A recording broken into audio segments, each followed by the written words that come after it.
make that decision on Sunday. Yeah.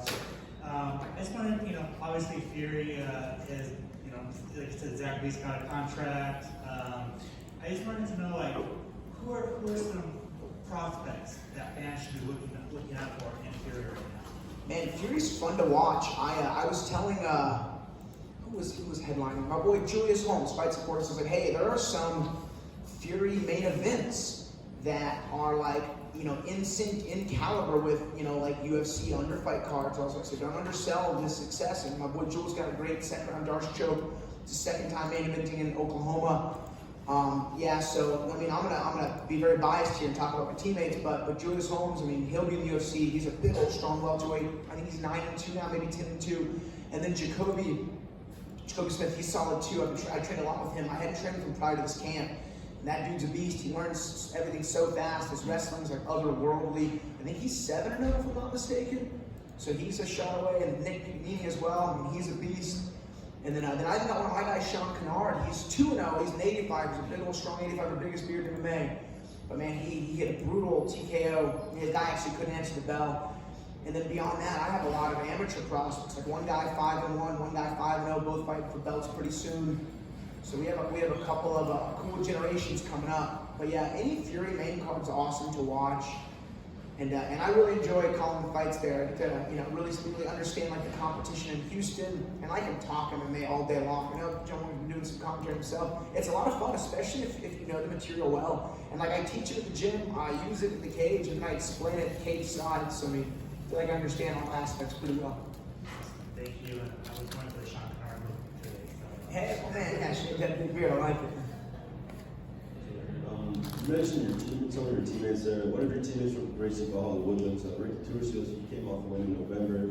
Have you heard of when he might want to return to the octagon? Yeah, so we are talking about matchmaking very actively for him. I know he had seen Sean at the Noche event and told him he was ready to rock and roll. So we're waiting on a date, and I like combed through the roster of the bantamweights who weren't booked yet. I haven't booked in a while.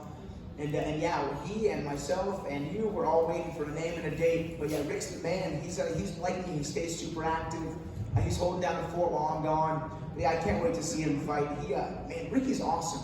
Has such a good polarity to him, a good pull from the South American crowd, the Asian crowd, the United States crowd, and he gets recognized a lot, man. I'll tell you, the South American fight fans, they are the best fight fans. Like I've been recognized more by South American friends than anyone else. But yeah, I can't wait for Ricky to fight. Dude's a fireball. I had done 8 rounds on Tuesday before I flew out, and I had him with me rotating in. He's just a scrambler, man. He is impossible to hold down, and he's a fun guy to work with. I agree with the fan statement there, but how's it been like seeing his development, like from when he was young to when he's older, better now? Yeah, man, it's awesome. So I got my striking coach sitting behind you guys, Matt Wall. He and myself and Ricky have been in the mix since we were all teenagers. Ricky's 16, Matt I think 17, and me 18. And I'm 33 now, so we're like one of the only two, Matt and I, duo corners in Houston who stayed the course. And we're the only 2 guys out of Houston to have 2 homegrown UFC fighters in a gym we started at and we're still at now. But yeah, Ricky's the man. He always works so hard. He just fights his butt off. But he's always been a pace guy. Anytime we do sprints or any strength and conditioning, he would always come in first place. The dude just got a tank on him. Where I was going to joke, he did Survivor. He would win. And one time he did an in-studio version of Fear Factor, and he won it. Fear is not a factor for that man. So very cool. Thank you.